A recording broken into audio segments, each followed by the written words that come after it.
கர்த்தருக்கு பயப்படுகிறவன்.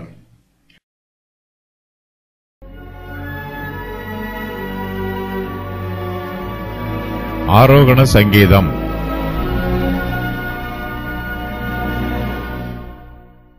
கர்த்தருக்கு பயந்து அவர் வழிகளில் நடக்கிறவன் எவனோ அவன் பாக்கியவான்.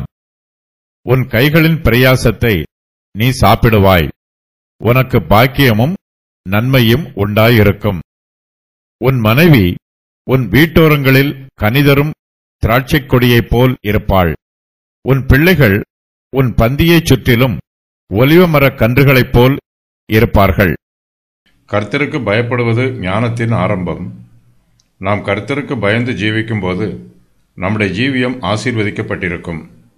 கர்த்தருடைய வாக்குத்தத்தங்கள் நம்முடைய ஜீவியத்தில் இம்மையிலும் மறுமையிலும் நிறைவேறும். தமக்கு பயந்து தமது வழிகளில் நடக்கிற அனைவரையும் கர்த்தர் ஆசீர்வதிக்கிறார். அவர்களுடைய நீதியின் கிரியைகளை அங்கீகரிக்கிறார். கர்த்தருக்கு பயந்து அவர் வழியில் நடக்கிறவன் எவனோ அவன் பாக்கியவான். அவன் சிறியவனாக இருந்தாலும் பெரியவனாக இருந்தாலும் தரித்திரனாக இருந்தாலும் ஐஸ்வர்யவானாக இருந்தாலும் அவன் இந்த உலகத்தில் பாக்கியவானாய் இருப்பான்.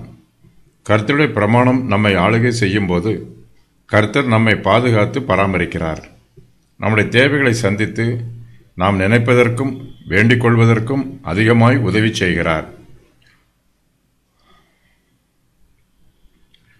நாம் கர்த்தருக்கு பயந்து அவருடைய வழிகளில் நடக்கும்போது நம்முடைய கைகளின் பிரயாசத்தை நாம் சாப்பிடுவோம், நமக்கு பாக்கியமும் நன்மையும் உண்டாயிருக்கும். கர்த்தருடைய வழிகளில் நாம் நடக்கும்போது நமக்கு தேவனுடைய கிருபையும் அவருடைய அனுகிரகமும் கிடைக்கும். நமக்கு வலது பக்கத்தில் 1000 பேரும் இடது பக்கத்தில் 10,000 பேரும் இடறி விழுந்தாலும் நாம் கர்த்தருடைய வழியில் நடக்கும்போது இடறி விழாமல் தெளிவாக நடப்போம். கர்த்தர் நம்முடைய கரம் பற்றி வழிநடத்துவார். நாம் கர்த்தருடைய அடிச்சூடுகளை பின்பற்றுவோம். கர்த்தருக்கு பயந்து அவருடைய வழியில் நடக்கும்போது நாம் இந்த பிரபஞ்சத்தில் ஜீவிக்கிற காலமெல்லாம் பாக்கியவான்களாய் இருப்போம். நமக்கு பாக்கியமும் நன்மையும் உண்டாயிருக்கும். நாம் ஜீவனோடு இருக்கும்போது மாத்திரமல்ல, நாம் மரிக்கும்போதும் நமக்கு பாக்கியமும் நன்மையும் உண்டாயிருக்கும். ஜீவனோடு இருக்கும்போது நமக்கு கிடைக்கும் நன்மையை விட நாம் மரிக்கும்போதும் நமக்கு அதிக நன்மை கிடைக்கும். நாம் இந்த பிரபஞ்சத்தில் உயிரோடு இருக்கும்போது இந்த உலகத்திற்குரிய ஆசீர்வாதங்களை பெற்றுக்கொள்வோம். நாம் மரிக்கும்போதோ பரலோகத்தின் ஆசீர்வாதங்களை பெற்றுக்கொள்வோம். பரலோகத்தின் ஆசீர்வாதமே நித்திய ஆசீர்வாதம். அதுவே மெய்யான ஆசீர்வாதம். இந்த பிரபஞ்சத்தின் ஆசீர்வாதம் தற்காலிகமானது.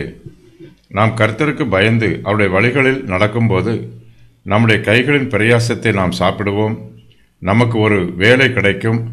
நம்முடைய கைகளின் பிரயாசத்தை பயன்படுத்துவதற்கு நமக்கு ஒரு வாய்ப்பு உண்டாகும். ஒரு வேலையும் செய்யாமல் சும்மா இருப்பது மிகவும் கடினம். அது நம்முடைய ஜீவனுக்கு கஷ்டமாய் இருக்கும். கர்த்தரே நமக்கு ஒரு வேலையையும் அந்த வேலையை செய்வதற்கு சரீர ஆரோக்கியத்தையும் திராணியையும் தருகிறார். கர்த்தருக்கு பயந்து அவருடைய வழிகளில் நடக்கிறவர்கள் மற்றவர்களை ஏமாற்றி பிழைக்க மாட்டார்கள். மற்றவர்களுடைய பிரயாசத்தின் பலனை அனுபவிக்க மாட்டார்கள்.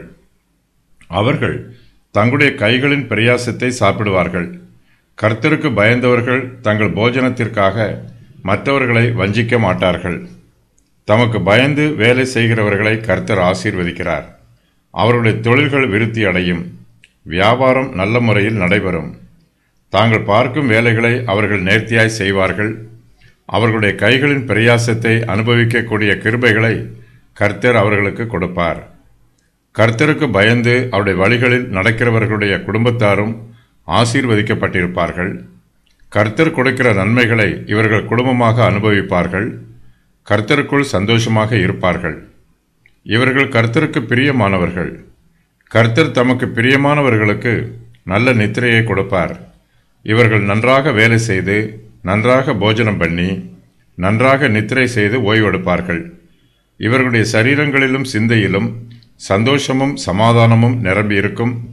இவர்களுடைய இருதயங்களில் ஆறுதல் பெருகியிருக்கும். இவர்களுடைய குடும்ப ஐக்கியம் ஆசீர்வாதமாயிருக்கும்.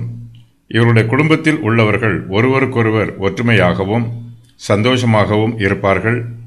கர்த்தருக்கு பயந்து அவருடைய வழிகளில் நடக்கிறவர்களுடைய அவருடைய வீட்டோரங்களில் கனிதரும் திராட்சை கொடியைப் போல இருப்பாள். அவருடைய பிள்ளைகள் அவருடைய பந்தியை சுற்றிலும் ஒலிவக்கன்றுகளைப் போல இருப்பார்கள். கர்த்தருக்கு பயந்து ஜீவிக்கிறவர்களின் குடும்பத்தில் தெய்வீக ஆசீர்வாதம் தங்கியிருக்கும். அவர்கள் தங்கள் மனைவியையும் பிள்ளைகளையும் கர்த்தருக்கு பயந்து பராமரிப்பார்கள். அவர்களுக்கு நன்மை செய்வார்கள். தேவனுடைய கிருபை அவர்கள் குடும்பத்தில் நிறைவாய் தங்கியிருக்கும். அவருடைய குடும்பத்தில் தெய்வீக சந்தோஷமும் சமாதானமும் நிரம்பியிருக்கும்.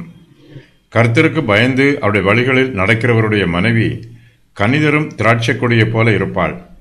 ஒரு சில கொடிகள் படர்ந்து விரிந்திருக்கும், பார்ப்பதற்கு அழகாக இருக்கும், ஆனால் அது கனி தராது. கனி தராத கொடிகளினால் ஒரு பிரயோஜனமும் இல்லை. கனிதரும் கொடியே பிரயோஜனம் உள்ளது. கர்த்தருக்கு பயந்து அவர் வழிகளில் நடக்கிறவருடைய மனைவி அவருடைய வீட்டோரங்களில் கனிதரும் திராட்சை கொடியைப் போல பிரயோஜனம் உள்ளவளாய் இருப்பாள். அவள் கொடுக்கும் கனிகளினால் அவளுடைய வீட்டில் உள்ளவர்களுக்கு ஆசீர்வாதம் கிடைக்கும். அவள் தன் கனிகளினால் கர்த்தரை மகிமைப்படுத்துவாள். அதற்கு திராட்சை செடி தேவர்களையும் மனுஷரையும் மகிழப் பண்ணும் என் ரசத்தை நான் விட்டு மரங்களை அரசாளப் போவேனோ என்றது.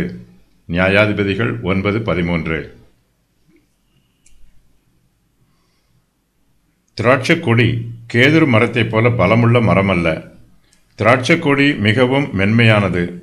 இந்த கொடி படருவதற்கு ஆதரவு தேவை. இதற்கு நேரப்படி தண்ணீர் பாய்ச்சி எரு போட்டு உரமிட்டு நிலத்தை கொத்தி பண்படுத்த வேண்டும். சரியாக பராமரிக்கவில்லை என்றால் திராட்சை கொடி வாடிப்போகும். நன்றாக பராமரித்தால் திராட்சை கொடி மிகுந்த பலனை கொடுக்கும். ஆகையினால் இதை நல்ல முறையில் பராமரிப்பது நமக்குத்தான் நல்லது. ஒரு குடும்பத்தில் கணவன் முக்கியமானவராக இருப்பது போல அவருடைய மனைவியும் முக்கியமானவளாய் இருக்கிறாள். மனைவி வீட்டு காரியங்கள் எல்லாவற்றையும் செய்கிறாள். அவளுடைய வீடுதான் அவளுக்கு அரண்மனை. மனைவி தன் வீட்டில் ராஜாத்தியைப் போல இருக்கிறாள். ஆபிரகாமை பார்ப்பதற்கு 3 தேவதூதர்கள் வந்தார்கள்.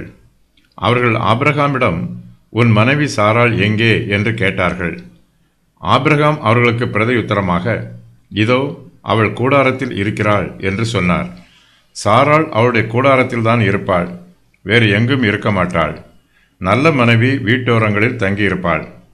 குடும்பத்தில் உள்ள புருஷன் தன் மனைவிக்கு மரியாதை கொடுத்து நல்ல முறையில் பராமரிக்க வேண்டும். அவள் வீட்டோரங்களில் இருக்க வேண்டியவள். புருஷன் அவளை தன்னுடைய காலடியில் வைத்திருக்கக்கூடாது, காலில் மிதித்து அடிமைப்படுத்தக்கூடாது. நல்ல மனைவி வீட்டின் கூரையின் மீதும் ஏறி நிற்கக்கூடாது. எல்லா அதிகாரமும் தனக்குத்தான் உள்ளது என்று மனைவி ஆணவமாய் பேசக்கூடாது. கர்த்தருக்கு பயந்து அவருடைய வழிகளில் நடக்கிறவர்களின் பிள்ளைகள் ஒலிவமர கன்றுகளைப் போல இருப்பார்கள். இவர்களுடைய வீட்டில் எப்போதும் பந்தி ஆயத்தமாய் இருக்கும். ஒருவேளை இவர்கள் எளிய போஜனத்தை புசித்தாலும் அதை சந்தோஷமாய் புசிப்பார்கள். அவருடைய பிள்ளைகளும் அவர்களோடு சேர்ந்து பந்தியில் அமர்ந்து போஜனம் பண்ணுவார்கள். பிள்ளைகள் அங்கும் இங்குமாக சிதறி ஓடிப்போய் விடமாட்டார்கள். பந்தியிலே போஜனம் பண்ண வருமாறு பிள்ளைகளை அடித்து இழுத்து வரவேண்டிய அவசியம் இருக்காது. பெற்றோர் பந்தியிலே தங்கள் பிள்ளைகளை நேசிப்பார்கள். பிள்ளைகள் பந்தியில் சாப்பிட உட்கார்ந்தவுடன் அவர்களுக்கு புத்திமதிகளை சொல்லி அவர்களை வேதனைப்படுத்த மாட்டார்கள். சாப்பிடும்போது அவர்களை கண்டித்து வருத்தப்பட வைக்க மாட்டார்கள். பெற்றோர் தங்கள் பிள்ளைகளை நேசித்து பந்தியில் சாப்பிடும்போது பேச வேண்டிய பேச்சுக்களை மாத்திரமே பேசுவார்கள். அவர்களுடைய பேச்சில் ஆரோக்கியமும் சந்தோஷமும் சமாதானமும் இருக்கும். பிள்ளைகள் பேராசைப்பட்டு பெருந்தீனி தின்னமாட்டார்கள். அவர்கள் பந்தியை சுற்றிலும் ஒலிவமரக் கன்றுகளைப் போல இருப்பார்கள். ஒலிவமரக் கன்றுகள் பசுமையாகவும் நேர்த்தியாகவும் இருக்கும். தனக்கு தேவையான சத்தான ஆகாரத்தை மாத்திரம் எடுத்துக்கொண்டு அது ஆரோக்கியமாய் வளரும். நாமும் கர்த்தருக்கு பயந்து அவருடைய வழிகளில் நடக்கும்போது நம்முடைய பிள்ளைகளும் ஆரோக்கியமாய் இருப்பார்கள். அவர்கள் நம்முடைய பந்தியை சுற்றிலும் ஒலிவமரக் கன்றுகளைப் போல இருப்பார்கள். அவர்களுக்கு நல்ல ஞானம் இருக்கும், தெளிந்த புத்தி இருக்கும், எதையும் நிதானித்து அறியும் அறிவும் இருக்கும். கர்த்தருக்கு பயப்படுகிறவர்களுக்கு ஆசீர்வாதங்கள். தங்கள் கைகளின் பிரயாசத்தை அனுபவிப்பார்கள். அவர்கள் மகிழ்வார்கள். அவர்களுக்கு நன்மை உண்டாகும். அவர்கள் மனைவியர் கனிதரும் கொடியைப் போல இருப்பார்கள். அவர்கள் பிள்ளைகள் ஒலிவ மரக்கன்றுகளைப் போல இருப்பார்கள். கர்த்தரால் அவர்கள் ஆசீர்வதிக்கப்படுவார்கள். அவர்கள் நன்மையானவைகளையே காண்பார்கள். அவர்கள் தங்களுடைய நாளெல்லாம் ஆசீர்வதிக்கப்படுவார்கள். அவர்கள் நீடித்த நாட்களாய் ஜீவிப்பார்கள், அவர்கள் சமாதானத்தை காண்பார்கள்.